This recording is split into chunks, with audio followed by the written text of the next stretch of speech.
Bismillahirrahmanirrahim. Hamdan katsiran thayyiban barakan fi asyhadu an la ilaha illallah wa asyhadu anna Muhammadar Rasulullah allazi la nabiyya ba'da wa rasula amma ba'du. Alhamdulillah puji sinareng syukur kehadirat Allah. Nu alhamdulillah di dinten Kemis ieu bertepatan kaping 2 November minggu kahiji di setiap awal bulan. Alhamdulillah orang tiasa ngempel ngariung dina raraga tolabul ilmi dina acara ngemis ilmu anu biasa ku urang dilaksanakan. Shalawat sinareng salam mudah-mudahan didugikeun ka Nabi akhir zaman nyaeta Nabi Muhammad sallallahu alaihi wasallam beserta keluargana, sahabatna, sareng urang salaku umatna dugi ka akhir zaman. Alhamdulillah dina dinten ayeuna Al Ustad Amin Muhtar atau aya di payunan urang sadayana. Manawi ayeuna teh ngemis ilmu ayeuna teh bade ngusung judul Palestina Berkah Negeri Akhir Zaman. Nu sakumaha terangna urang tos panas di Palestina. Saudara-saudara orang di ditu anu dibombardir ku Zionis Israel, rada merinding.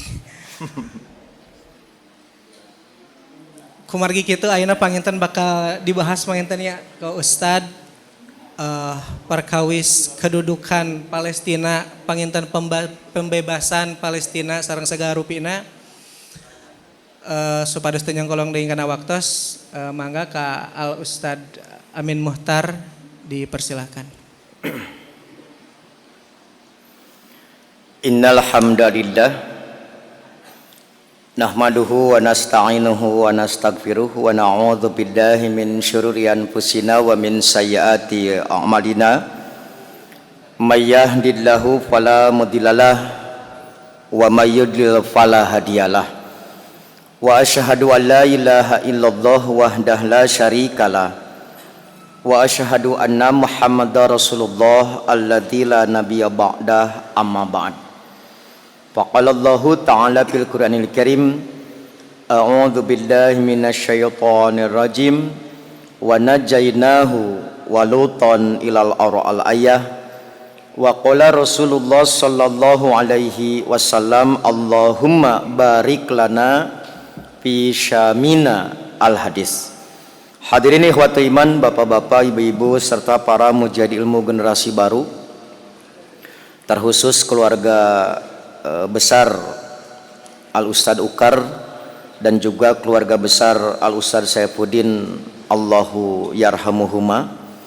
Begitu juga Pak Haji Uwais dan keluarga, para sesepuh, Ustad Isa dan para ketua serta jajaran Taskil, PD hingga PJ Persis dan otonom, tak lupa para mudir, asatid beserta para mujahid lembaga pendukung Laz, Sigab, Surul Khon dan Brigade Persis di Kabupaten Ciamis.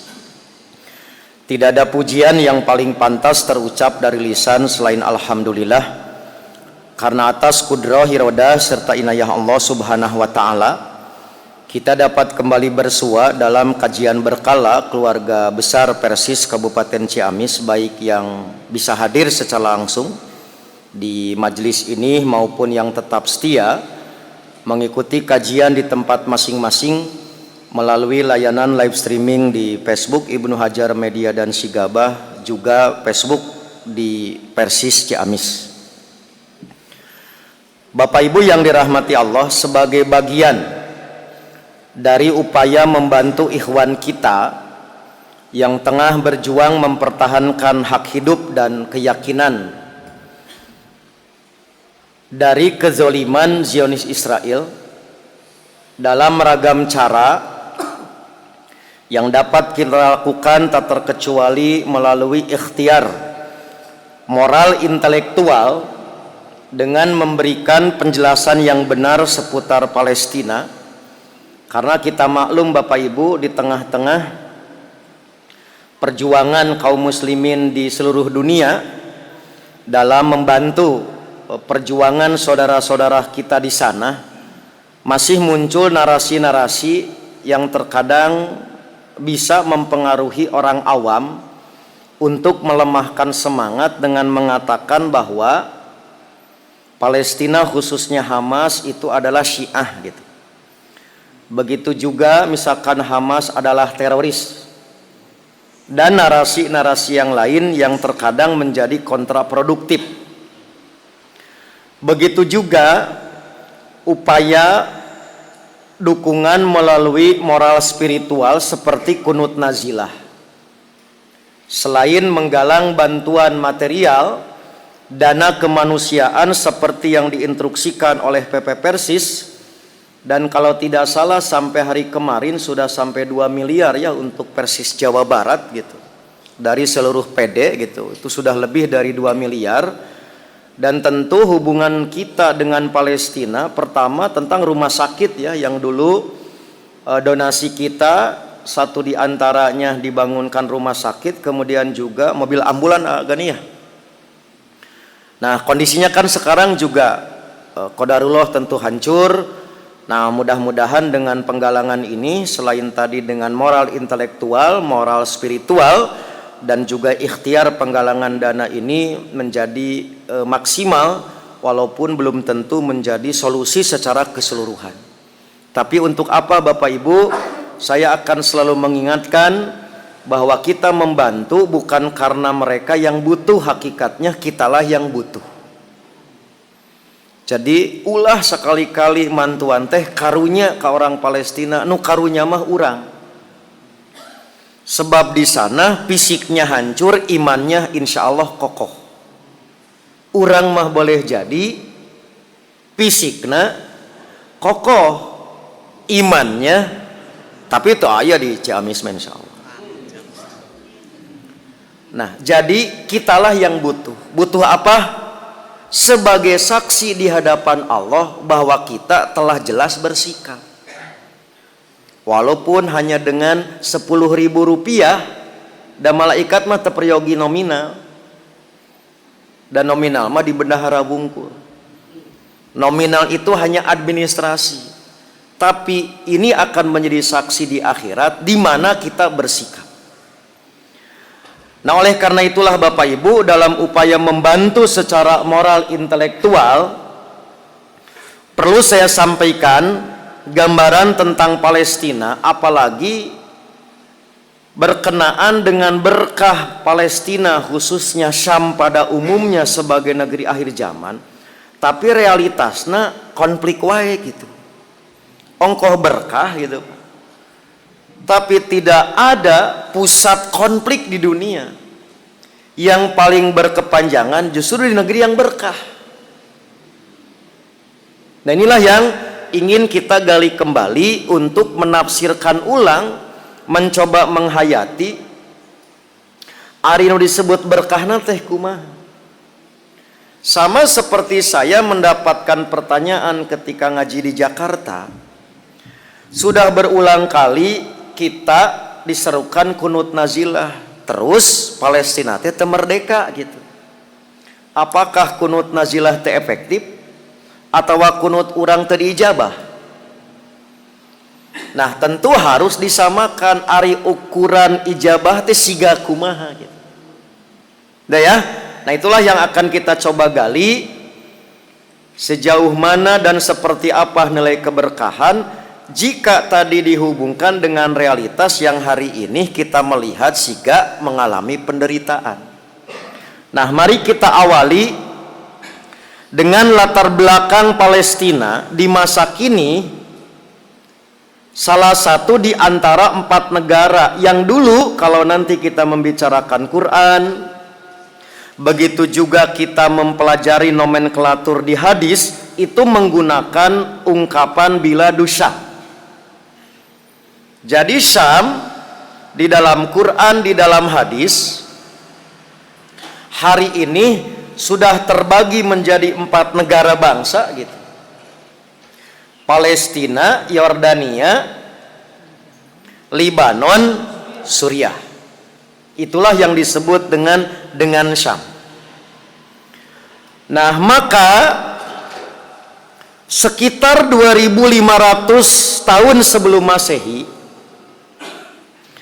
nama Palestina digunakan untuk wilayah barat daya negeri Syam dengan nama klasik Palestina adalah Kan'an. Karena dalam sejarah tercatat bangsa yang pertama kali bermukim di Palestina adalah bangsa Kan'an yang datang dari Jazirah Arab. Nah, bangsa Kan'an inilah Bapak Ibu yang pertama kali membangun peradaban di negara Palestina. Kurang lebih sebanyak 200 kota dan desa di Palestina. Namanya dulu Pisan, Al-Qolan, Aka, Haifa yang kemarin di milik bangsa Palestina tapi sudah jatuh ke tangan Zionis. Kemudian Beersheba dan Bethlehem. Nah, maka ibu kota Kan'an saat itu adalah Sokim dan diikuti wilayah yang sekarang masih ada gitu.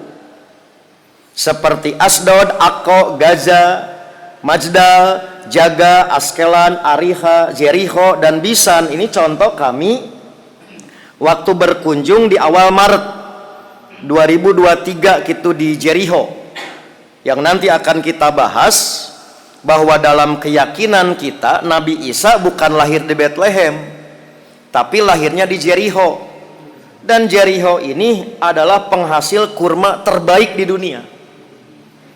Tapi karena dikuasai oleh Israel, maka produksi dan ekspornya Israel yang ngatur, padahal petani nama petani Palestina. Jadi dijual misalkan ku Qatar, label nanti Qatar padahal di Jericho. Tapi diterangkan ge percuma maka rawasan meningkat itu gitu. Wah, luar biasa. Jadi gini Bapak Ibu. Jadi saya menyebutnya kalau di Mekah ada sodakoh jariah Siti Hajar itu sumur Jam-Jam. Nah, kalau di Palestina kurma ini satu di antara sodakoh jariah Siti Maryam. Karena begitu hamil dengan Nabi Isa, waktu itu Siti Maryam disuruh oleh Allah ngendeken tatangkalan korma gitu. Jadi bahasa saya disentuh oleh tangan Bunda Suci nepi ka ayeuna teu beak-beak. Padahal tara dipelak. Cek orang Ciamis mah strategi pertaniannya cebcul. You know cebcul? Kumaha cebcul teh? Culeos gitu. Ya tuh Pak Haji pernah ninggal kebun korma di Banyur gitu kan. Rutin gitu tiap isuk di Ceboran. Gitu. Eta teh salah satu di antara sedekah jariah. Maka sekali lagi Bapak Ibu, kalau dihitung sejak bangsa Kan'an sampai hari ini, berarti Palestina ini sudah didiami oleh bangsa Arab itu hampir 6.000 tahun. Sementara kaum Yahudi asli kade bukan Yahudi Zionis, kayak beda deui babna tuh ngobrolna. Karena Yahudi Zionis sudah dianggap tidak ada sama sekali hubungan dengan Bani Israel. Sebab gennya sudah gen suku Khozar, Turki kuno. Hampir 95% penelitian mutakhir yang sekarang paling dominan di dunia namanya Yahudi Ashkenazi, yang melahirkan Rothschild, melahirkan Rockefeller, yang 200 tahun menguasai perbankan, pertambangan di dunia. Itu tidak ada hubungan dengan Bani Israel. Itulah yang menyebabkan antara bangsa Palestina dengan Yahudi awal mah damai, tak pernah ribut.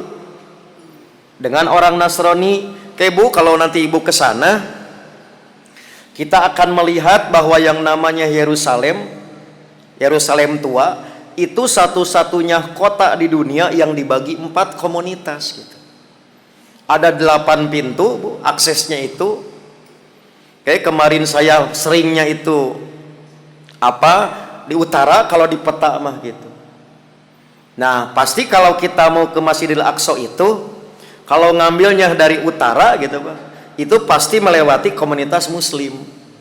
Tapi kalau lewat dari Japa dari sini gitu Bu, yang sekarang Israel sedang membangun stasiun dari Tel Aviv nanti Bu pakai kereta api Pak Haji, gek nate kadinya jol nate. Tidinya dekat, makanya para pejabat dunia orang kafir lamun badai kadinya pasti kadinya. Ini sedang membangun terowongan Israel ini karena tiluhur mah teu bisa asup. Nah, membangun di bawah ini kemarin waktu saya ke sana saya tanya itu sebanyak 500 meter dari pintu gerbang menuju Masjidil Aqsa. Itu sudah 3 meter tingginya. Jadi tiharandap ke mereka kaluhur kan teu meunang. Jadi gereja terbesar damai. Dan jadi masalah setelah si Zionis gitu, Theodor Herzl ini mengumumkan Zionisme itu kembali ke Zion, Bukit Siong. Nanti ibu naik ke Bukit Siong, katingali gitu Masjidil Aqsa. Matak sajelas-jelas nage mau jelas meningkat itu. Gitu. Diagendakeun pokona mah iraha kudu kaditu we isut pageto. Mun tiasa keur perang justru kadituna. Da cek Nabi kayak gitu, lebih utama keur perang kaditu mah gitu. Halo. Siap Bu? Halo. Nya kan di dia mah teu puguh maotna teh husnul khotimah, di ditu mah kan beledug senjata keur jahid. Komo nu jaromlo mah gitu. Itu mah pan tadi dentuman Maryam di depan mata, surga sudah menanti. Kan urang mah teu puguh kae maotna keur kumaha. Halo. Barade. Nah, jadi sekali lagi Bapak Ibu, membicarakan Palestina terlalu naif kalau diambil sejak tindakan Hamas tanggal 7 Oktober. Karena ini adalah cuplikan-cuplikan adegan-adegan yang pada dasarnya bukan ujug-ujug, tetapi memiliki rentang sejarah yang cukup panjang. Sudah ya, tidak akan saya bahas karena saya yakin Bapak Ibu sudah mengerti, sudah paham komo kurang Ciamis mah katambul. Sejarah pertama kali Nabi Ibrahim datang ke Palestina kurang lebih tahun 1900 sebelum Masehi. Yang dilanjut oleh Yakub yang bergelar Israel, punya anak 12, Yusuf bungsuna, Benyamin tadi pangais bungsu. Satu di antara 12 adalah putra Yakub namanya Yahuda yang jadi nenek moyang nanti Yahudi gitu. Itu Yahudi asli. Gitu. Dah ya. Nah, merujuk pada Al-Quran dan Sunnah, kita dapatkan petunjuk tentang padilah negeri Syam Palestina di dalamnya. Misalkan Bapak Ibu, pada Al-Quran negeri Syam diisyaratkan dengan ungkapan Al-Ardu, seperti di dalam surat Al-Anbiya ayat 71. Wa najainahu wa lutan ilal ardi, dan kami selamatkan Ibrahim dan Lut. Ini setelah kejadian Nabi Ibrahim dieksekusi oleh penduduk Babilonia Irak waktu itu karena dianggap menghina keyakinan dengan menghancurkan patung teh. Maka disidang dieksekusi, maka hukuman teh diduruk. Nah, oleh Allah diselamatkan beserta Lut, di mana dihijrahkeun ka mana? Al-ardi allati barokna fiha lil alamin. Maka inilah cikal bakal nabi yang pertama singgah di negeri yang diberkahi, yaitu Nabi Ibrahim. Di mana Al-Ardu ini semua ulama sepakat, paling tidak saya ambil sejak zaman sahabat, seperti yang diwakili oleh Ubay bin Ka'ab. Apa maksud negeri yang diberkahi itu? Maka Ubay bin Ka'ab menjelaskan bahwa Al-Ardu, tempat Nabi Ibrahim hijrah, adalah Syam. Nah, kemarin Bapak Ibu saya ke Yordan kan, di Yordan nanti ada beberapa jejak artefak lah gitu, artefak Nabi Ibrahim. Kemudian juga di Palestina nanti ada namanya Ibrahimiyah. Ibrahimiyah itu kuburan Nabi Ibrahim, kuburan Lut. kuburan Siti Sarah itu di situ ada, tetapi karena bersatu dengan kelenteng dengan sinagoge gitu, tempat ibadahnya orang Yahudi, kalau ke sana pas hari besar Yahudi tidak bisa masuk. Seperti Sabtu nggak bisa karena hari Sabat ibadahnya kaum Yahudi, maka hanya Yahudi yang bisa masuk. Itu namanya kompleks Ibrahimiyah. Itu sebagai fakta artefak sejarah benarnya ayat ini gitu. Di Yordania dan di Palestina itulah yang disebut dengan Syam. Nah, uniknya Bapak Ibu, uniknya tidak ada satupun, kalau bahasa orang Ciamis mah, sejengkal tanah pun di Syam ini pasti di situ mengandung air, untuk menggambarkan begitu suburnya. Sudah ya Bu ya? Bahkan Imam Qatadah Ad-Di'amah, muridnya sahabat, memberikan ilustrasi tingkat keberkahan negeri ini, yaitu ketika Nabi Ibrahim berada di Irak, fa'anjahullahu ila Syam, maka diselamatkan oleh Allah ke Syam.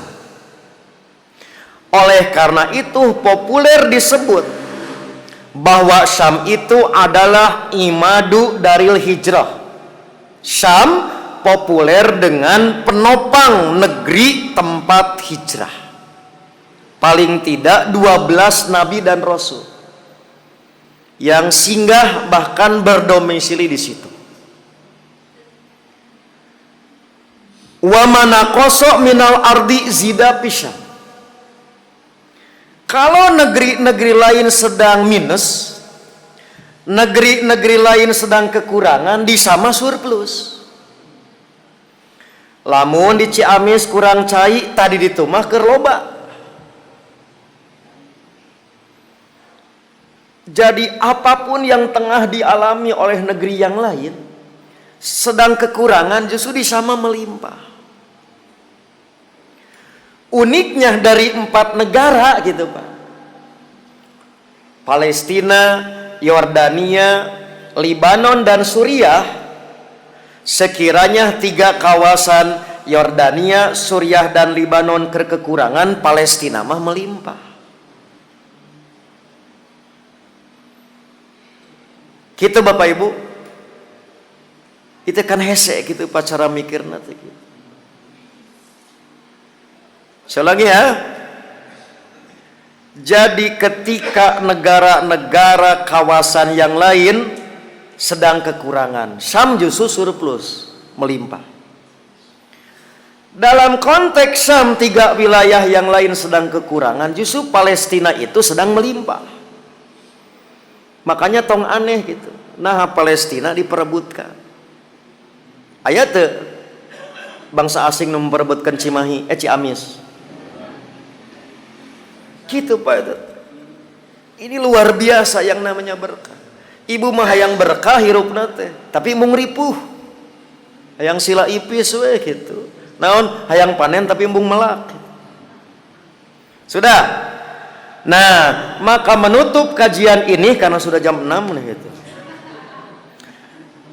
Imam Ibnu Katsir ketika menjelaskan firman Allah yang tadi mengatakan berbagai kejadian besar yang akan terjadi di Syam, Palestina khususnya di akhir zaman, populer dengan ungkapan bahwa yang namanya Syam ardul mahsyar wal mantha. Negeri Syam adalah tanah mahsyar dan tempat berbangkit. Wabiha yang zilo Isa bin Maryam alaihi salam. Di negeri Syam itulah Isa putra Maryam diturunkan. Wabiha yahlikul masihud dajjal, dan di negeri Syam pula dajjal modal. Itu yang tengah kita bahas sebelumnya.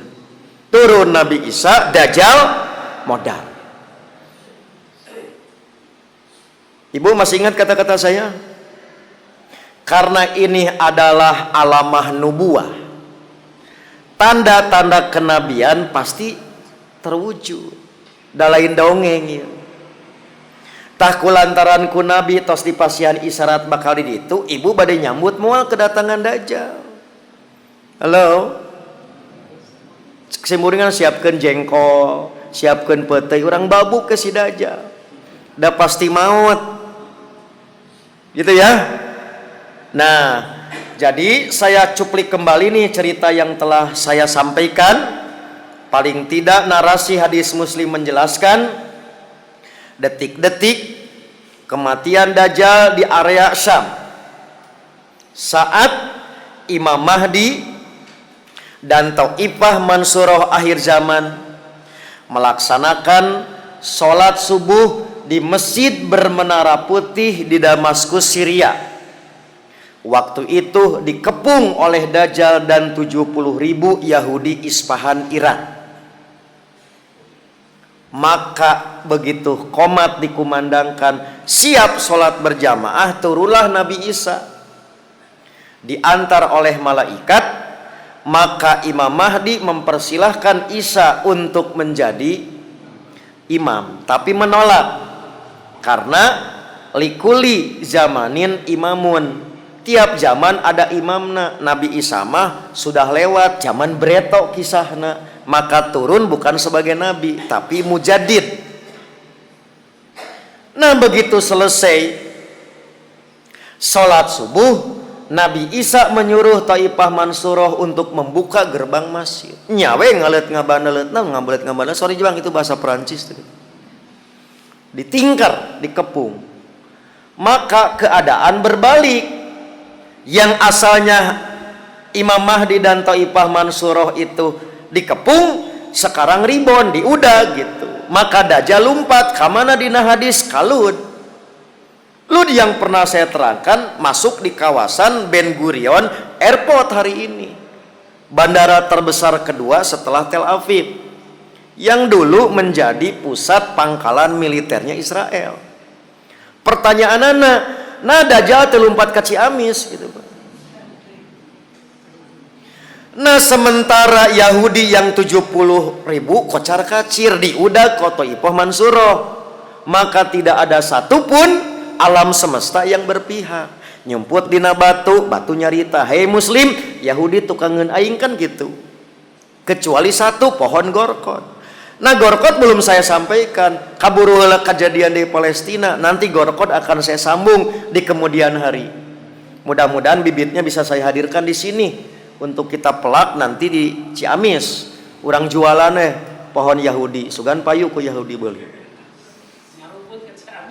Ya, kayak di Kadarieu kayak gitu. Udah ya, jadi kurang lebih itulah yang ingin saya sampaikan Bapak Ibu. Kita sudah termakan media bahwa Yahudi tidak sekuat yang digembar-gemborkan. Mana buktina eta kocar kacir geningan geus dunungan geus paeh mah gitu. Nya kapan merasa kuat geuning diudag-udag ku kaum muslimin. Siga urang nyebutkeun gitu, intelijen terbaik dunia Mossad dijebol atuh ku budak SDG henteu. Kapan teh sarakola Hamas mah tuh Bu? Halo, kapan sakolana ge dihancurkeun? Ari ngadama drona tina naon? Kapan batu tina tong sampah? Roket lagi tina gula atuh Bu, gula dimodifikasi. Coba. Jadi Israel teh keur dipermalukan hari ini. Intelijen terhebat, tercanggih gitu Bu. Urang teh kan geus kena isu. Kabentuk opini ku budak nu teh SDW jebol. Bari jeung naon? Leheung STM atuh, leheung SMK. Pan ieu mah teu sakola. Nu baheula tadi maledogna teh ku batu. Ngetepel teh geuningan ku batu da leutik, ayeuna geus dewasa, ngetepelna ku mortir. Ini yang ingin saya sampaikan, Pak. Bahwa Yahudi tidak sekuat yang digemor-gemorkan. Jebol, mereka sedang dipermalukan. Ku budak nu teu tamat SD aja. Terus gaduh naon teknologi tercanggih Iron Dome yang bisa mendeteksi setiap kali serangan sarua jebol. Ini sekali lagi Bapak Ibu, inilah alamatun nubuwah, tanda-tanda kenabian. Lain dongeng begitu, dari mah dalil. Dah ya. Nah, sementara dalam hadis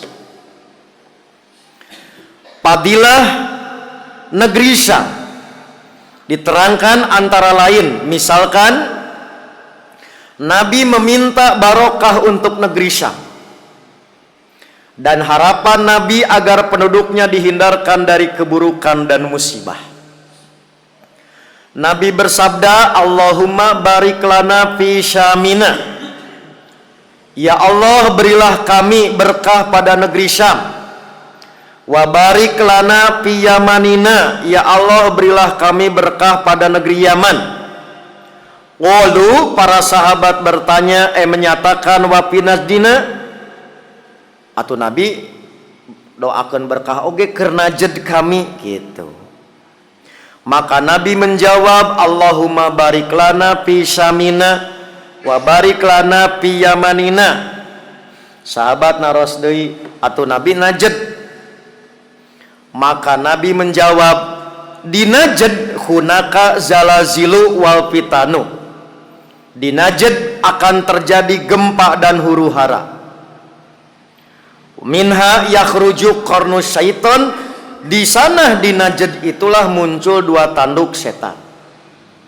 Ada yang salah paham, Najd di sini dianggapnya adalah Arab Saudi, sehingga disambung-sambung isuna jeung Wahabi gitu. Padahal Najd yang dimaksud adalah di Irak, bukan di Saudi Arabia. Bapak Ibu, inilah yang pertama, fadilah Syam berdasarkan hadis Nabi itu langsung didoakan. Oke, selain tadi disebut Quran. Kemudian yang kedua dalam hadis, Syam adalah negeri iman dan Islam saat terjadi huru-hara dan peperangan dahsyat. Nabi bersabda sebagaimana dilaporkan oleh Abdullah bin Amr bin Al-As, ini ra'aitu ka'anna umudal kitab untuzi'a min tahti wisadati fa'atba'athu ba'tuhu basari. Aku bermimpi melihat seakan-akan tiang kitab yaitu Islam ditarik dari bawah bantalku.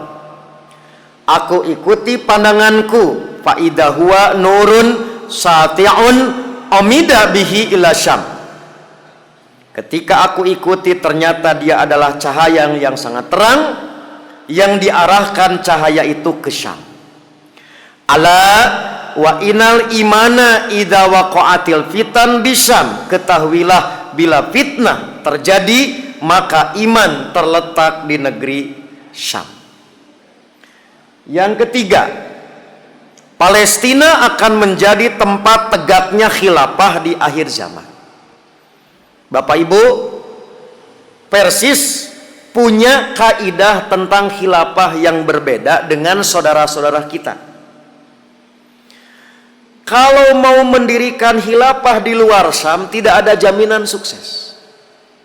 Karena Nabi hanya menjamin kesuksesan khilafah alaman haji nubuwah akhir zaman itu di Syam. Maka yang disiapkan oleh kita bukan semangat mendirikan khilafahnya, tapi menyiapkan para mujahid untuk suksesi khilafah yang kita sebut dengan gerakan dakwah dan pendidikan. Hayo we cenah ngabahas wudu batur manggeus khilafah, sedih ke wudu nepi tegak khilafah. Nah, kapan sumber daya manusia yang harus kita siapkan? Karena di luar dari Syam nggak pernah ada jaminan nu puguh mah dibubarkeun gitu. Khilafahna can tegak kalakah bubar. Maka inilah yang Nabi ingatkan. Hadisnya panjang Bapak Ibu. Saya ambil cuplikan di akhir, yaitu dialog antara Abdullah bin Hawalah al-Azdi dengan Rasulullah. Kata Ibnu Hawalah, summa wado'a yadahu ala ro'si. Kemudian Nabi menaruh sebelah tangannya di atas kepalaku. Mungkin budak gitu Bu. Damal mungkin kalau Ibnu Hawalah dewasa ku Nabi sirahna gitu.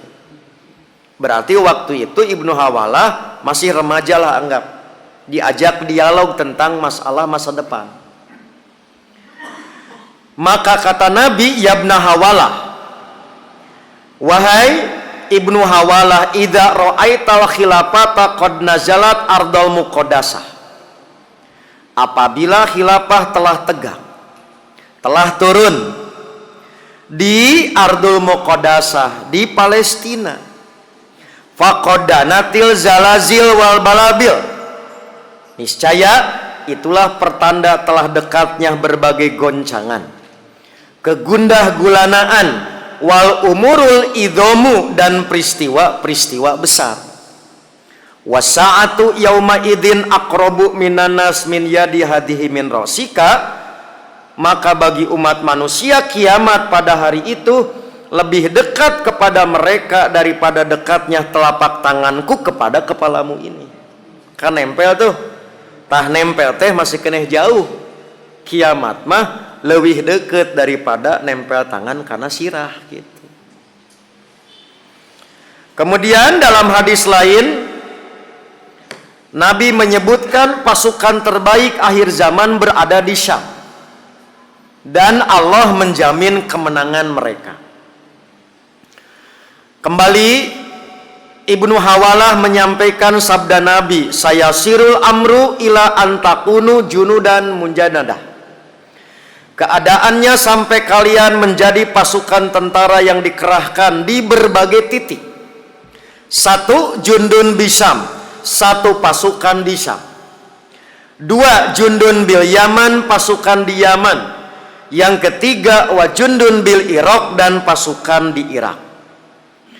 Lantas Ibnu Halawah bertanya, lamun kealaman gitu, lamun keumuran, pilihlah bagiku saya harus berada di mana. Lamun basis tema basis militer, ari saya harus berbasis di mana? Maka kata Nabi, alaika bisa, pilihlah engkau berbasis di Syam. Fa innaha khiratullah min ardihi, karena Syam adalah bumi Allah yang paling terpilih. Yajtabi ilaiha khiratahu min ibadihi, Allah memilih hamba-hamba pilihannya menuju kepadanya. Punten Pak, kamari Maret kan simkuring teh jeung jamaah teh ka Yordan sareng Palestina teh Bu, usia 45 teh paling ngora 75, 78, 80 tahun Bu. Begitu kita belum berangkat, sambil menunggu izin akses kayak bentuk nanti siga karcis parkir gitu Bu. Lamun ical teh maha didendana atau mau bisa balik gitu untuk checkpoint perbatasan Yordan dengan Palestina yang dikuasai ku Israel. Saya katakan gini, Bapak Ibu, ibadah di Masjidil Aqsa tidak senyaman dan aman di Masjidil Haram dan Masjid Nabawi. Kumaha jawab ibu-ibu? Saat peperihan ibu mah ningali Zionis teh tina TV atau orang bebek we hareupeun. Eta teh Yuswa 78 tahun. Begitu pulang Bapak Ibu, 1 minggu setelah pulang Masjidil Aqsa diserang. Dan itu pasti Bu, tiap tanggal 15 Ramadan pasti terjadi huru-hara. Karena itu bertepatan dengan hari Paskah orang Yahudi. Mereka seakan-akan show off kepada Masjidil Aqsa. Padahal ngaliwat wungkul sebenarnya tidak boleh ibadah didinya, kesepakatan. Karena mereka mah katembok ratapan. Pasti terjadi huru tiap tanggal 15. Saya sampaikan lagi ke ibu-ibu, bapak-bapak, ibu-ibu, apakah kita kaduhung uih atau untung uih? Sepakat kaduhung. Lamun kejadian teh aya didinya. Terakhir kejadian ini, saya panggil kembali jamaah. Ibu, dengan kejadian ini, bapak dengan kejadian ini, apakah tadi semakin rindu atau semakin takut? Semua menjawab semakin rindu. Bu, matak sim kuring mah percaya ka kolot mah warani inu ngarora anu ragu mah gitu. Halo. Tah Bu, eta teh umur 75 80 tahun. Kan kalau mau masuk teh Bu, komo upami subuh Bu ya, subuh dan Jumat. Tiap titik dari 15 pintu yang aktif 4 itu kan tiap titik teh dijaga bukan hanya oleh polisi Bu, tapi oleh tentara berlaras panjang 10 per pintu. Terutama tentara perempuan Israel, sorot matana kan tajam gitu Bu, ngadetek teh gitu. Itu teh kalau mau ke Masjidil Aqsa mah siga kitu Bu. Hari pertama diantar Bu, tahajud jam 2:30, Ibu 2:30 tunggu di lobi hotel. Jam 2 Bu geus arin dia. Padahal tebih 700 meter lah ke masjid ya Bu. Harus lewat lorong kan tiap eta per lorong. Luar biasa nak. Jadi Amin Muhtar era rek gering teh gitu. Manya kolot jarak-jarak jeung wanian Pak Haji, ari budak ngora kalakan nomro gitu. Jadi terkadang inilah yang dimaksud oleh Nabi. Ya jetabi ilaiha khairatakum ini. Malah bisa dihalang-halang. Kita menyebutnya ada koneksi batin. Cik koneksi batin karena naon? Itulah daulah imaniyah. Ibu wae nu teu begaduh biaya hoyong kan? Ibu hoyong teu? Asli ya. Tapi ayeuna siapa ditu? Nu teu boga duit, teu boga koneksi matara indit. Teu kabita-bita acan. Ngobrolkeun Palestina, keur naon cenah dibela? Di dalam negeri ge riweuh loba bereskeun. Nah, kan hese nerangkeun apa kanu kitu. Karena tidak ada koneksi batin. Nah, inilah yang saya sebut salah satu di antara daulatul imaniyah, adanya cantolan ikatan hati. Dah kitu cek Nabi bahwa orang, maka kenapa pilih Syam? Sebab Irak dan Yaman pasti suatu saat ditinggalkan. Justru kalau Syam orang akan berbondong-bondong, tertambat hati di situ. Sampai kata Nabi dalam hadis lain, di akhir zaman penduduk Arab itu akan berkurang. Sahabat nanya, kamarana? Parindah. Semua orang akan berkumpul di titik yang sama. Maka termasuk Indonesia di akhir zaman bakal kurang penduduknya. Kamarana keur kadar itu. Jadi yang dimaksud dengan biladu Syam bukan penduduk Syam saja, tapi bisa dari mana saja. Thaifah Mansurah itu termasuk tidak menutup kemungkinan ti Ciamis, hanya berkumpul di titik yang sama. Maka orangnya tidak harus orang Syam, karena Nabi tidak menyebut orang Syam, tetapi biladu Syam berarti bisa dari mana saja. Nah, itulah kenapa andai kata terjadi demikian, kamu pilihna alaikum bisyam, sebab akan menjadi magnet bagi seluruh para mujahid kaum muslimin di seluruh dunia di titik yang sama kumpul. Dah ya. Nah, kemudian adapun jika kalian menolak, aduh tenepi ya kasam kasam itu, maka kata Nabi kalian menetap di Yaman. Minumlah dari telaganya, karena sesungguhnya Allah telah menjamin untukku negeri Syam dan penduduknya. Tinggal lagi ada Bapak Ibu. Hari ini Yaman teh negeri Arab termiskin. Sekarang Pak, termiskin Pak. Tapi nuwani nyerang Israel Yaman. Halo, sekali deh kenapa gitu? Yaman hari ini termiskin Pak di Arab tuh. Tapi nuwani melak cangke ke Israel Yaman jeung Libanon. Halo, mata lamun ibu tawaranian sangsara geura coba gitu. Bisa saperak beunghar urang teh gitu. Saperak beunghar jadi pehul. Ai kitu mah sangsara unifikasieun da biasa miskin. Nya cegah gajah masieun da biasa miskin. Tapi nu beunghar mah loba kasieun. Sieun dimiskin, ai urang mah sieun dibeungharkeun. Naon da sudah teruji alumni miskin. Naon begitu miskin mah militan. Begitu dibeungharkeun kama qala ligna zaman Bareto sudah duduk lupa berdiri. Nah inilah Bapak Ibu sekali lagi yang disebut dengan jaminan-jaminan. Karena apa? Di situ ada daulatul imaniyah. Kekuatan ieu nu moal bisa dibeli, moal bisa dielehkeun ku kaum kafir.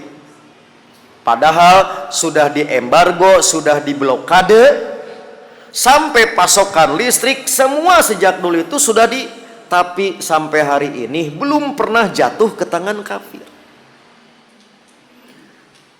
Jumlah hama sabaraha?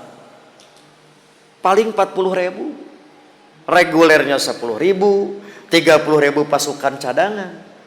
Israel 400.000, 100.000 na reguler, 300.000 cadangan. Cadangan teh kumaha Bu? Nu di garawe di pabrik, nu sarakola, karena wajib militer. Nu itu mah didikan, nu ieu mah dadakan. Matak wajar loba kasieun perang. Sim kuring mah pernah bosan ngemutan ieu Bapak Ibu. Aya tentara Israel nu make pemper. Bakat kusieun pasti ngompol. Dan mereka mah dadakan. Ieu mah tadi disiksa tiba heula, tapi musuh tidak pernah bisa menguasai. Ibu, ayeuna tos sabaraha ribu bom? Cigana 18.000 bom terus dijatuhkan. Ari Hamasna teu beunang. Emang gratis bom teh? Bala-bala wae mayar. Da palinter orang Ciamis marek naras Bu harga bom sabaraha? Berarti banyak kerugian dari mereka kan tanggung. Emang gratis nyen bom? Tapi teu beunang-beunang. Hamas sakitu 41 kilo. Kalau kilometer persegi cuma 300, kurang dari 400. Sakitu geus tangguh, minta bantuan Amerika, minta bantuan Inggris dan sekutu, belum pernah jatuh sampai sekarang. Itu kan luar biasa Pak. Halo, makanya jangan anggap enteng artos 10.000. Jangan anggap enteng untean kalimat doa kunut. Nanti akan saya terangkan di Banjar meta mah moal bab doa kunut mah geusina. Nada tos kata rambul ke orang Ciamis malah bab kunut mah. Sudah terakhir, maka penduduk Syam senantiasa berada di atas al-haq hingga datang hari kiamat. Seperti yang Nabi sabdakan, la tazalu ta'ifatun min ummati dzahirina alal haq. Akan ada sekelompok dari umatku yang selalu memperjuangkan kebenaran. La yadurruhum man khalafahum wala man khadalahum hatta taquma sa'ah. Mereka tidak akan pernah terpengaruh oleh orang yang menentangnya, dan tidak juga mereka akan mundur karena orang yang menggembosinya hingga datang hari kiamat. Ini berlaku Bapak Ibu untuk semua kaum muslimin di berbagai negeri, di tiap generasi. Tapi generasi terakhir gitu Pak, mereka akan berada di Syam. Maka penduduk Syam, Taifah Mansurah generasi terakhir itulah yang menjadi kekuatan. Maka Mu'ad bin Jabal mengatakan ketika hadis ini disabdakan oleh Nabi, Mu'ad setelah Nabi tidak ada menyebut ahlus Syam. Mereka adalah penduduk Syam. Dalam riwayat lain, idza fasada ahlus Syam fala khairu fikum. Jika penduduk Syam telah rusak, fala khairu fikum, maka tidak ada kebaikan lagi di antara kalian. Maka Nabi melanjutkan sabda seperti yang tadi, wala tazalu ta'ifatun min ummati, dan seterusnya. Ini dalam riwayat Imam At-Tirmidzi. Apa yang kita dapat Bapak Ibu dari hadis ini? Maka hadis ini memberikan makna bahwa sehebat apapun gempuran musuh yang ditimpakan terhadap umat Islam di Palestina, Syam pada umumnya, maka tidak akan pernah membuat komunitas kaum muslimin, para mujahid di negeri itu lenyap. Ada semacam jaminan bahwa umat Islam, para pejuang di negeri itu akan tetap eksis, dan jihad di negeri itu akan terus berlanjut sampai akhir zaman, sampai kaum muslimin berhasil mengalahkan Dajjal. Jadi punten Bapak Ibu, persis hubungan dengan Palestina nggak akan terkena sindrom musim. Tepedaker usum Palestina moal. Karena alamah nubuah ini kita akan terkoneksinya panjang. Contoh, ditakdirkan ayeuna gencatan senjata. Apakah selesai moal? Karena ini akan terus berlanjut sampai akhir zaman. Makanya Persisma akan selalu di garda terdepan. Sebab terkena ku sindrom musim. Apalagi punten Pak Haji yang ngemutan ke generasi baru. Apalagi Indonesia punya hutang sejarah. Seperti yang dicetuskan oleh founding father Indonesia Soekarno tahun 60-an. Selama Palestina belum mendapatkan kemerdekaan, berarti Indonesia akan berada di garis depan menghadapi Zionis. Maka Persis tampil pada dasarnya bagian dari tanggung jawab sejarah. Karena panjang koneksinya. Kayak bakal diobrolkan. Salah satu di antara mentor Palestina itu Indonesia. Karena Indonesia merdeka lebih dulu, mereka baru dijajah 48. Orang 45 merdeka. Hebatna kolot orang, Pak. Kapan karege merdeka kudu pemulihan. Kersangsara kene Indonesia mengeswani menyatakan. Satu-satunya negara yang pertama bersikap tegas Indonesia. Nah apa? Karege pulih tina penjajahan. Anggapnya karege 3 tahun padahal sangsara tapi beunghar kolot urang. Wani menyatakan. Maka persatuan Islam itu bagian dari tanggung jawab sejarah. Nah, kapan lain mah caricing misalkan.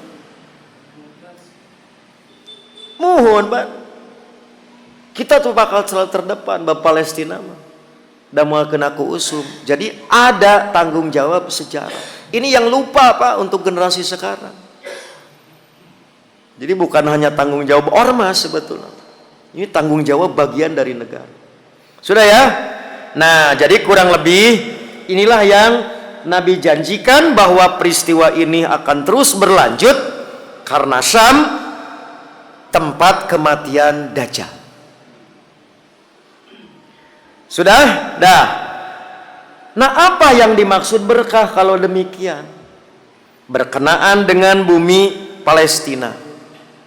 Syam pada umumnya. Sebagian ulama menafsirkan keberkahan yang terdapat di negeri Syam disebabkan para rasul dan para nabi. Sebagian lain menyatakan bahwa keberkahan negeri ini berkenaan dengan keberkahan sumber daya alam, buah-buahan dan sumber-sumber air yang ada. Maka dari dua pendapat ini kita satukan, kita kompromi, kita kombinasi bahwa Allah memberkahi negeri itu berupa para nabi kebanyakan berasal dari negeri ini, paling tidak tadi 12. Dan juga tanahnya pun demikian subur. Mari kalau Bapak lihat ke sana, katingalina teh siga gersang. Siga teu kabitaan, Bu, tapi memang luar biasa tumbuh-tumbuhannya. Bahkan tadi air seperti kering, tetapi air tidak kurang. Apalagi tadi di Jericho. Itu tempat favorit itu. Nu kamari teh kabujeng teh kan di Jericho teh bumi nanti di atas bukit-bukit, Bu, gitu. Siga di Petra gitu. Jadi ngadamal bumi itu di laluhur. Tangke aya khusus kereta gantung gitu, Pak. Para gituang para sultan lamun kadinya tuang nanti di luhur gunung. Tapi kedah nganggo kereta gantung kadinya. Tah nu acan mah eta wungkul margi nungguan orang Ciamis ya kuring teh emut ka harita teh kitu. Bos dan nyebutna teh bos Rois, mau moal ka ditu seorang nyobaan. Duh ingat ka orang Ciamis euy cinta kitu. Kejeng orang Ciamis we kadinya naik kitu. Itu di atas gunung itu Jericho-nya. Hoyong ningali ngeplakna siga kumaha. Berkah Nabi berkah Siti Maryam, tempat kelahiran Nabi Isa. Ta eta mah mangga ke orang agendakeun sim kuring mah ngiringan we kitu. Nah, maka hal ini seperti yang ditegaskan oleh para ulama. Misalkan bahwa keberkahan meliputi duniawiyah dan diniyah. Imam Ibnu Taimiyah dalam kitabnya Majmu' al-Fatawa menyatakan bahwa wal barakatu tatanawalul barakata fid din wal barakata fid dunya wa kilahuma ma'lumun la raiba fih. Dan berkah negeri itu meliputi berkah dalam urusan agama dan berkah dalam urusan dunia.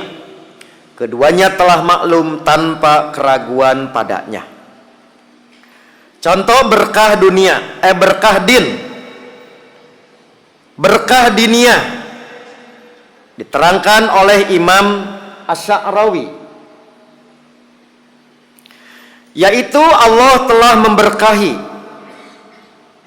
kawasan sekitar Masjidil Aqsa dengan berkah dunia dan berkah dinia, yaitu berkah duniawiyah, berkah keduniaan dengan apa yang dia jadikan di sekitarnya berupa tanah subur dengan kebun-kebun yang berisi berbagai buah-buahan. Dan ini adalah karunia Tuhan yang diperoleh orang beriman dan orang kafir. Jadi orang kafir ge kebagian gitu Pak Haji. Lebah berkah dunia. Yang mana tadi eta contohna petani Palestina kapan nu panena Zionis. Gitu Pak. Nah, sementara berkah dunia khusus hanya bagi orang yang beriman. Ari berkah dunia mah kafir wae kabagean gitu. Tapi berkah dunia khusus bagi orang yang beriman. Keberkahan keberagamaan ini terwujud dalam kenyataan bahwa Al-Aqsa adalah tempat lahirnya risalah dan tempat turunnya para nabi. Tanahnya mewangi dengan kaki Ibrahim, Ishak, Yakub, Isa, Musa, Zakaria, dan Yahya. Di sana turunnya wahyu dan para malaikat juga turun. Jadi punten Bapak Ibu, berkah dunia nama boleh jadi tiasa diduplikasi ke orang Ciamis. Canak bibit di ditu kan Pak? Coba gitu, canak bibitna dunia mah tiasa, tapi berkah dunia sorry bro. Margi di Ciamis turun wahyu. Aya ge pa wahyu. Nah, inilah berkah. Kurang lebih 12 nabi yang turun, yang pernah singgah, yang pernah tinggal di mana? Di Palestina. Yang diawali paling tidak oleh Nabi Ibrahim pada dasarnya, yang melahirkan nanti Nabi Ishak di situ, lahir Yakub. Sementara Jazirah Arab diberkahi dengan lahirnya Nabi Ismail gitu. Jadi gitu Pak. Oke, Bani Ismail dan Bani Israel itulah kunci peradaban di dunia Bapak Ibu. Perang moal teu lepas ti dua bani gitu. Bani Ismail, Bani Israel. Maka datang kaum baru nu teu Bani Ismail, teu Bani Israel, jal ngaku gitu. Itulah Zionis. Jadi Zionis itu Yahudi KW. Klaim mereka sebagai hamba pilihan Tuhan yang berhak mengambil warisan itu klaim palsu. Karena sekali lagi mereka pada dasarnya adalah gennya adalah suku Khazar, Turki kuno. Yang hari ini 4 yang diantara yang masih ada 4 yang terkuat yang tadi Askenazi. Nanti ada yang Yahudi Mizrahi Pak, yang kawin campur di Asia. Kenapa ada di Manado kayak gitu Pak? Bahasa kita mah ada di Pekalongan, ada di Cicadas, lamun urang mah gitu. Di baheula gitu. Pernah singgah di Cicadas gitu. Itu namanya Mizrahi, matakan semunah hararideung. Kemudian ada Sephardim yang menguasai Eropa, yang asalnya di Spanyol kemudian ke Jerman gitu. Kemudian tadi ada Yahudi Isfahan yang dari Iran itu, yang terakhir itu Yahudi Askenazi yang hari ini dianggap paling kuat di dunia. Itulah yang disebut dengan Yahudi Zionis. Yahudi Bani Israel mah kieu sanyana punya gen di antara tadi para nabi. Maka Bapak Ibu, nah semoga dengan penjelasan ini kita semakin yakin Bapak Ibu. Apa? Bahwa yang namanya berkah itu ada yang bisa didapat dengan cara duduk manis. Cek orang Ciamis mah sila ipis. Ternyata ada juga berkah yang harus diikhtiarkan. Contoh Bapak Ibu, bahkan Aki Isa Ansori pernah menulis buku. Di antara berkah kemenangan itu harus direbut. Maka salah satu prototipe perebutan kekuasaan, berkah kekuasaan, yaitu Nabi Daud. Kapan Nabi Daud masih gak urang bu, asalnya darah merah bukan darah biru. Dia hanya prajurit biasa berhasil menundukkan Raja Tolut. Maka Tolut ditumbangkan, Nabi Daud yang biasa-biasa, prajurit biasa mengambil alih kekuasaan.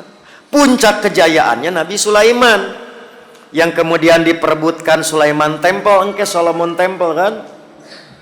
Jadi berkah teh anu tinggal calik ibu. Nya minimal tuh kudu macul. Bahkan harus ada yang direbut.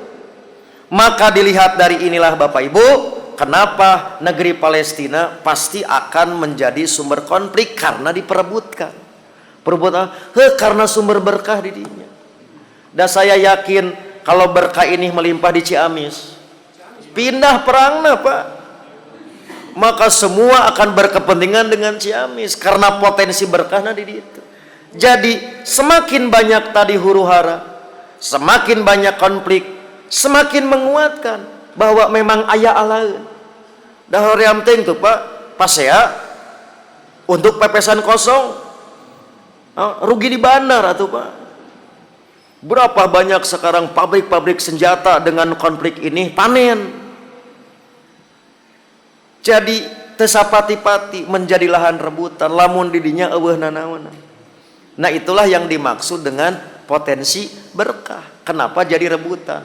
Karena itulah misdak, pembuktian benarnya firman Allah dan sabda Nabi, maka orang semakin tertarik. Demikian Bapak Ibu, mudah-mudahan apa yang kita lakukan menjadi wasilah agar Allah memberikan kekuatan, ketabahan dan kemenangan kepada Palestina, menghancurkan kekuatan Israel, dan semoga mencatat segala partisipasi dan kontribusi kita sebagai bagian dari jihad membela agama dan hamba-hambanya sebagaimana diamanatkan oleh Rasulullah. Hadir di situ idealnya justru ketika huru hara terjadi. Hadir di Baitul Maqdis afdolnya ketika terjadi peperangan. Bagaimana kalau tidak bisa gitu? Maka kata Nabi, fa in lam ta'tuhu wa tusallu fihi. Jika kalian tidak dapat sholat di dalamnya, pab'asu bi zaitin yusraju fi qonadilihi, maka utus sigap, utus relawan. Minimal Bapak Ibu ku 10.000 lampu Masjidil Aqsa tong nepi ka pareum. Idealna simbolik Islam jangan sampai padam di negeri itu. Teu bisa kaditu titipkeun ku relawan 10.000 teh Bu asa teu pira, tapi dalam kerangka mengamalkan itu, itulah pentingnya menunjukkan di mana kita bersikap. Mudah-mudahan kita semua termasuk apa yang diamanatkan oleh Rasulullah ketika jihad raga dan harta tidak bisa hadir di Palestina, maka salurkan jihad harta dan doa untuk saudara kita di sana. Demikian Bapak Ibu yang dapat disampaikan. Allahumma anjil al-mustadafin minal mu'minin fi Palestin wa fi kulli makan wasdud wat ataka alal qaumidz zalimin fi Palestin wa fi kulli makan. Saya kembalikan ke penata acara karena saya mau pamit melanjutkan tugas ke Banjar. Sekiranya nanti ada pertanyaan-pertanyaan, karena kajian tak akan dibubarkan kalau pertanyaan belum mencapai 1000, nanti MC yang akan menjawab. Aqulu qouli hadza wa astaghfirullah li wa lakum. Dipersilakan diatur ku MC simkuring widih heula kapengker. Mohon hatur nuhun jazakallah ka Ustaz Amin anu atos ngadugikeun materina. Manawi kitu mangga panginten ka para ibu atanapi bapak sadayana ihwati iman nu bade nitip patarosan. Tapi data acana ya Ustaz Amin nya. Ke di atas. Mohon mangga Bapak ke di atas. Bismillahirrahmanirrahim. Oh nya, saya mau nanya, Iman dari anggota PC Ciamis Kota. Tentang masalah Dajjal. Kita sering dengar istilah Dajjal, tapi kita tidak tahu Dajjal itu fisik, bentuk fisik seperti manusia atau sifat.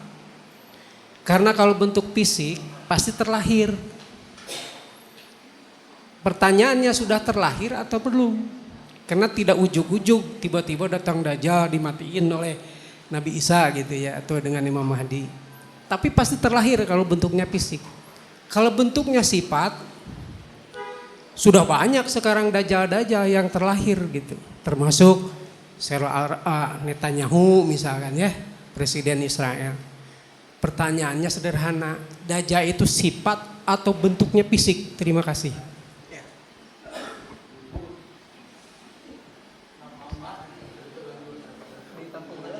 So, apa mitos saya mah langsung ya lah. Mitos saya? Siap. Pertanyaan ke-100. Pertanyaan ke hiji teh tentang ya. Tadi Bapak Haji Iman di Ciamis Kota. Ya. Sawarna naros deui perkawis Dajjal teh fisik atau napi sifat. Ya Bapak Ibu, saya tegaskan kembali. Dajjal dalam pemahaman persatuan Islam itu ada dua. Satu, Dajjal sebagai sosok fisik. Oke. Kenapa? Karena dalil langsung menyebut fisiknya. Di antara contoh bahwa Dajjal itu berambut keriting, tolong dicek rambut Anda gitu kan. Rambut itu sudah bukan lagi membicarakan makna, bukan lagi membicarakan majazi. Oke, kulitnya kemerah-merahan, tinggi besar, kakinya bengkok, kemudian mandul. Dan matanya itu buta sebelah, yang kanan seperti anggur menonjol. Itu kan fisik. Itu indikasi kenapa Dajjal ini fisik.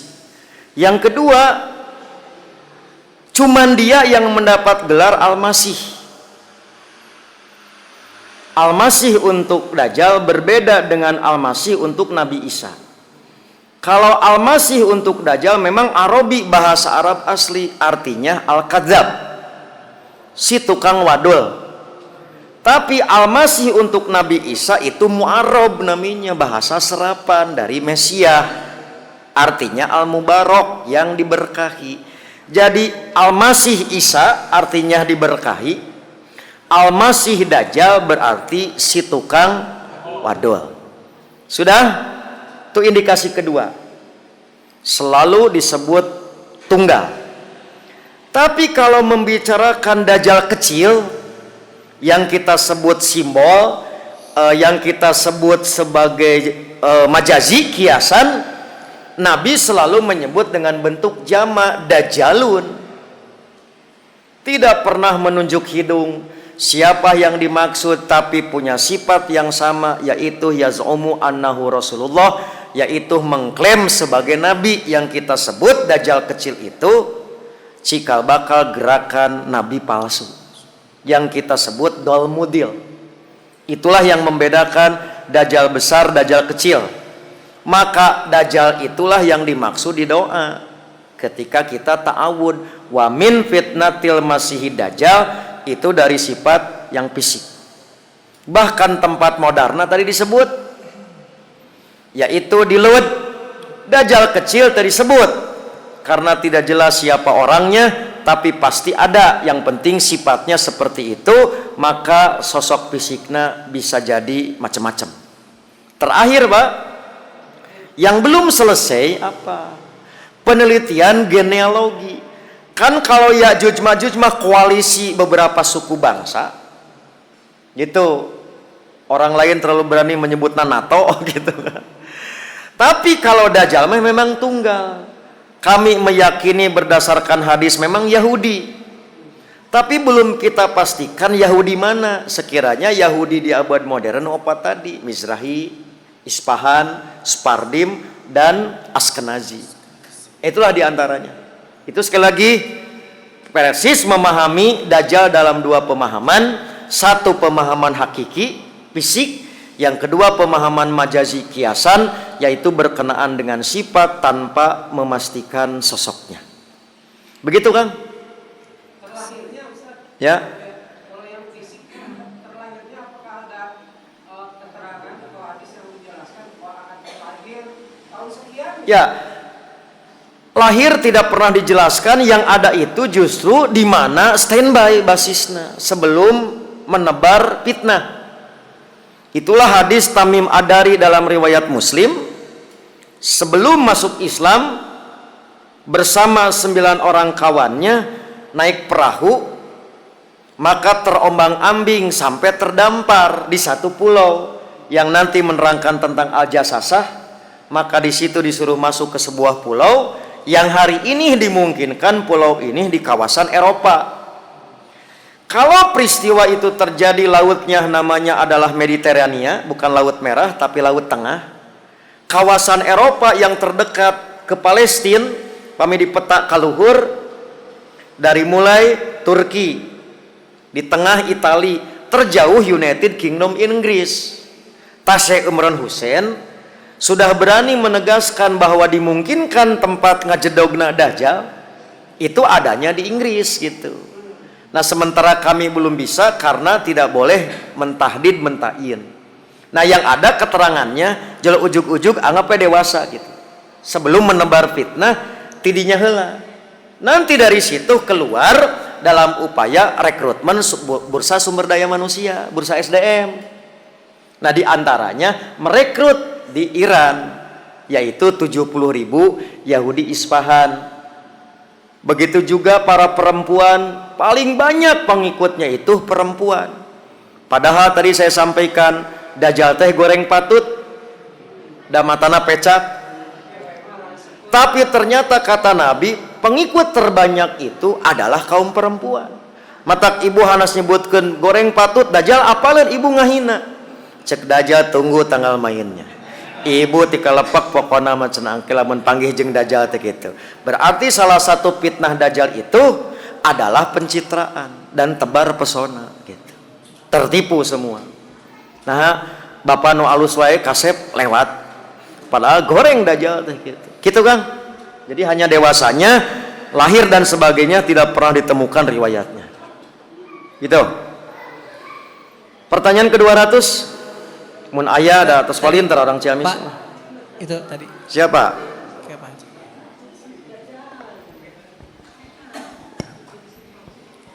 Terima kasih Ya. atas kesempatan yang diberikan. Ini Ustadz, masalah konflik Israel sama Palestina ini menurut di media gitu ya. Kenapa negara Rusia atau bahkan Korea Utara yang negara tersebut negara komunis mau membela negeri Palestina untuk melawan Israel. Terima kasih. Tinggali Bapak Ibu, pinterna orang Ciamis. Emang Ustadznya cowok apakah? Gitu. Ditaruh sebab Dajjal dalil enak masalah internasional. Bakatku percaya ka Ustadz mah segala bisa. Tak gitu tah. Naon orang Ciamis nitah pinter ka Ustadz gitu husnudon. Lihat Bapak Ibu, kembali, saya bukan ahli politik, saya bukan pengamat internasional, tetapi saya akan selalu berpegang teguh pada Quran Sunnah. Oke. Satu di antara nasihat yang demikian besar. Karena anu pokok, persoalan sekarang kuncinya itu ada pada persoalan Iran dan Amerika. Karena sejak dulu Amerika itu dendam karena tidak pernah berhasil menjadikan Iran sebagai proksi jongosna. Mari kita ingat kembali, Saddam Hussein jatuh, alasanna naon? Nuklir. Jatuh. Libya jatuh. Hampir semua Iran tibalik, justru Reja Pahlavi, bonekana Amerika jatuh ku Khomeini. Maka sejak saat itulah Iran dianggap bebuyutan. Padahal sekali lagi tidak ada satupun negara Timur Tengah pasti berkepentingan dengan Amerika. Disebutna Muammar Gaddafi, Saddam Hussein, si anak nakal. Nggak bisa, tapi bisa dicekel, ngegel. Mata kade tong sok ngukut anak mau. Tak Amerika teh sedang malu. Betul Pak, hubungan. Jadi aktor utama sekarang konflik itu siapa? Iran dan Amerika. Makanya kenapa lahir dari Yaman Houthi, lahir tadi dari Syria, dari Lebanon, Hizbullah, kemudian nanti dari Irak As-Sadr, itu semuanya adalah binaan Iran. Dalam kerangka apa? Kerjumawa, ayah budak, bandel, itu bisa dikumah-kumah. Nah dalam konteks pertarungan global itu kawasan Timur Tengah, iya pertarungan global. Nah setelah Uni Soviet jatuh, nggak ada lawan tanding. Ternyata siapa sangka Rusia nuwani ngabandel jeung Korea Utara. Maka hari ini posisi Rusia, Korea Utara sedang beraliansi sareng Iran. Tambah ku Cina. Untuk apa? Perang global, terutama dalam urusan perang ekonomi. Itulah kenapa, karena sedang mendapatkan lawan. Isuk pageto Amerika itu akan repot ku diri sorangan. Sama siga Israel akan repot dengan sendirian. Informasi kemarin Bapak Ibu, kerugian Israel per hari itu 3,9 triliun dina perang itu. Mereka mana enak ngajukan dari proposal bantuan ke Amerika. Amerika keripuh. Nah itulah hubungannya. Jadi lebih kepada persoalan punten siga Hamas dengan Iran, maka perhitungannya sedang tahalub siasi, aliansi strategis, bukan irtibat dini dan irtibat madhabi, bukan komitmen keagamaan dan bukan komitmen kemadhaban, tapi semata-mata hubungannya adalah hubungan strategis. Itulah yang dimaksud gitu. Jadi atau orang mah gitu Korut membantu atau padahal mah komunis Rusia atau nah yang penting menguntungkan ke kieu mah gitu. Nah tapi jangan dianggap bahwa Arab Saudi dan lain sebagainya tengah bantuan. Beda cara ngabantuanana. Iran mah wani da memang musuhna, Qatar mah teu kudu ngomong golosor 300 miliar gitu. Arab Saudi teu kudu nyarios tiba heula mantuan Hamas kalebet ngalatih dengan sajabana. Jadi semuanya sedang mendukung, tetapi beda dengan cara masing-masing. Gitu Pak. Siap. Bab Rusia tacan diobrolnya engke khusus Rusia mah, karena engke membicarakan Romawi Timur teh ya. Tacan dibahas khusus ke bab Rusia insyaallah. Terakhir asli. Terakhir asli mangga ka Ibu heula panginten bilih aya. Wah Ibu mah tos palinter. Bade mantuan ngajawab malah. Aya di bapana panginten? Aya dialah lah. Cok. Ya terima kasih. Assalamualaikum warahmatullahi wabarakatuh. Salam. Berkaitan dengan hadis Yahudi itu di mana saja berada kan diberitahu. Ya. Batu bercerita dan sebagainya. Yang jadi masalah Yahudi itu dibunuhnya Yahudi yang mana? Apakah secara keseluruhan dibasmi sampai ke akar-akarnya? Ya. Lihat Bapak Ibu, saya tidak akan pernah bosan mengulangi bahwa yang dimaksud walantardo anka Yahudu wan Nasoro di Quran. Yahudi dina hadis bukan Zionis. Da eta mah Yahudi KW atuh Pak. Ieu mah Yahudi abal-abal. Saya menyebutna Yahudi naon sebutna teh mun ayeuna mah sekuler. Justru yang dimaksud tadi oleh Quran walang tardo itu Yahudi militan yang asli Pak. Jadi moal aya lamun menyebutkan Quran dan sunnah Yahudi moal aya 2. Maka yang dimaksud bukan Yahudi Zionis. Da Zionis mah Yahudina Yahudi sekuler. Isuk pageto ge beres nu ieu mah lamun kepentingannya selesai. Tapi Yahudi militan itulah yang dimaksud oleh hadis, bukan yang ini. Maka dalam kerangka inilah Yahudi militan itu betul-betul karena ideologi agama, bukan politik. Tapi Yahudi Zionis mereka melakukan demikian bisa karena kepentingan politik, bukan karena kepentingan agama. Tapi Yahudi yang asli mah kepentingannya betul-betul agama. Jadi itulah musuh yang sesungguhnya. Yahudi mah receh, Zionis mah ecek-ecek. Isuk pagetoge behak eta mah ku Hamas. Teu kudu dibantuan ke orang Ciamis. Tapi ngalawan itu Yahudi nang sae di Ciamis eta mah kitu. Mana ya tadi teh fisikna kuat iman rapuh di antarana kelakuan Yahudi nu mana nu militan.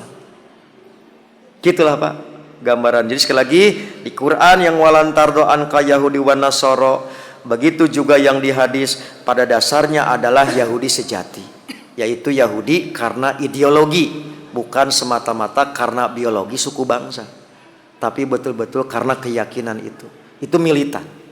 Gitu Pak. Siap Bapak Ibu?